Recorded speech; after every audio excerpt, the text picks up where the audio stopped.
नमस्कार दोस्तों, आप देख रहे हैं राजस्थान ब्रेकिंग न्यूज। दोस्तों, आज हम बात करते हैं पति पत्नी के रिश्ते के बारे में कि पति के मर जाने के बाद भी पत्नी अपने पति की लाश के साथ पूरे 17 महीने तक रही। पूरे 17 महीने तक उनकी लाश घर पर रखी रही। पहले मैं कमरे के अंदर जाकर देखा करती थी, फिर पर्दे से झाँक कर लौटने लगी। जिसके साथ जीने के सपने देखे, लंबा चौड़ा वो शरीर सूखकर जली हुई लकड़ी लगने लगा। वे जा चुके थे, लेकिन मैं खुलकर रो भी नहीं सकी। नहीं कह सकी कि अब वो जिंदा नहीं। उन्हें ले जाकर जला दो कह देती तो दो छोटे छोटे बच्चे लेकर कहाँ जाती। भरे पूरे परिवार में रहती मिताली को फुसफुसाता सवाल हवा में झूलकर रह जाता। उनका चेहरा लसपसता, हल्की ठंडक वाले मौसम में भी पसीने से तरबतर थी। सूती दुपट्टे से बार बार खुद को पोंछते हुए कहती है कि इतने दिन सिंदूर भी लगाया, करवा चौथ भी किया। जानती थी कि वे मर चुके हैं, लेकिन जब सामने शरीर रख दिया जाए तो भला कौन सी पत्नी खुद को विधवा कह सकेगी, और कह भी दे तो कौन चैन से जीने देगा। तकरीबन 30 साल की मिताली उस परिवार का हिस्सा है जिसने मोह में भरकर एक लाश को घर में संजोए रखा। 1-2 दिन या महीने भर नहीं, पूरे 17 महीने तक। इसी सितंबर में घर पर पुलिस आई और लाश की बाकायदा जांच परख के बाद उसे दोबारा मृत घोषित किया गया। इसके बाद ही कोयले जितनी काली पड़ी और सूखकर मम्मी बन चुकी लाश का अंतिम संस्कार हो सका। ये अलग बात है कि मृतक की मां का अब भी यकीन नहीं है कि उनका बेटा मर चुका है। मिलने पर रोते हुए कहती है कि धड़कन चल रही थी, उस जिंदा ही जला दिया। इस अजीबोगरीब घटना के साथ ही कानपुर के रोशनपुर अनाम सी गली का एक घर चर्चा में आ गया। पता पूछो तो कोई कहता है इसे लाश का घर कहने लगा। लोग बुदबुदाने लगे कि आखिर कैसे इतने महीनों तक लाश से बदबू तक नहीं आई। कोई इसे अंधविश्वास से जोड़ने लगा तो कोई साजिश से। परिवार के तकरीबन सारे लोगों ने कुछ न कुछ कहा, सिवाय मृतक की पत्नी मिताली के। वे दूसरी मंजिल के अपने कमरे में बंद रही।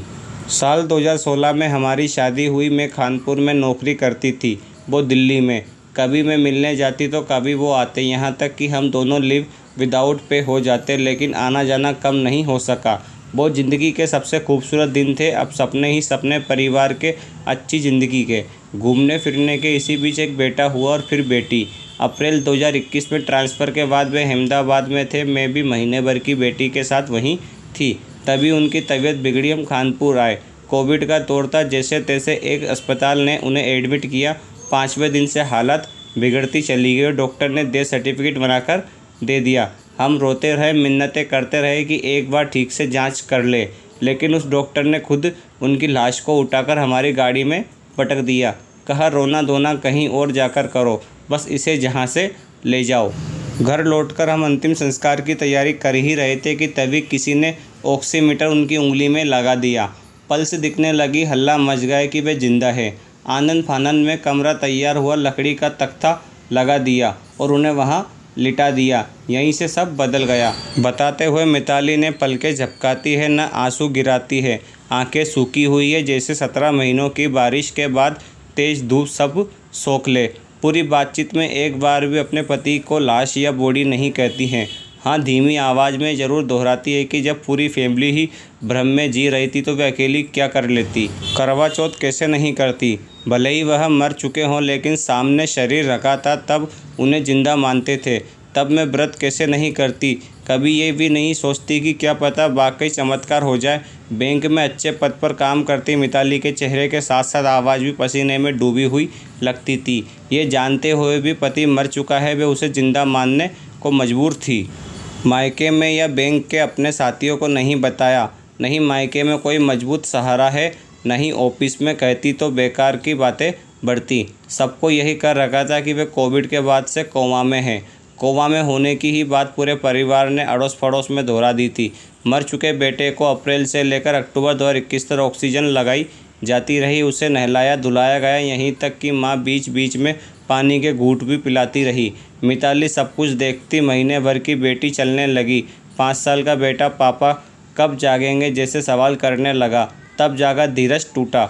उन्होंने पति के डिपार्टमेंट को छुट्टी लिख दी कि वे आकर देख जाएं। बता दें कि मृतक इनकम टैक्स विभाग में काम करता था। अप्रैल 2021 से वो अनिश्चित समय के लिए छुट्टी पर था। जांच पड़ताल शुरू होते होते 17 महीने बीत गए। आखिरकार पुलिस आई, जांच हुई, तब जाकर दवाओं में ही सही घरवालों ने लाश का अंतिम संस्कार किया।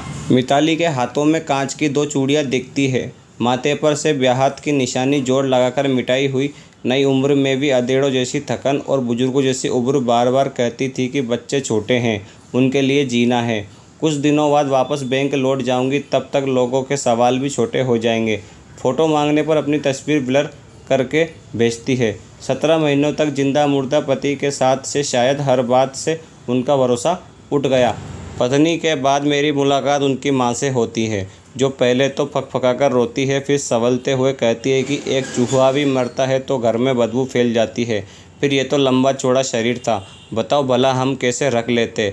उसे जलाने ही जा रहे थे तभी शरीर में हरकत दिखी, धड़कन चलने लगी।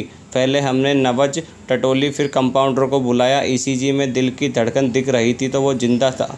अब भला कौन सी माँ अपने बेटे को ऐसे जलाने देगी। हमने रोक लिया। वे संभल कर सारी बातें बता रही थी। कोविड में एकदम से चले गए बेटे की मौत को न माँ मान रही थी, न ही पिता और न ही भाई।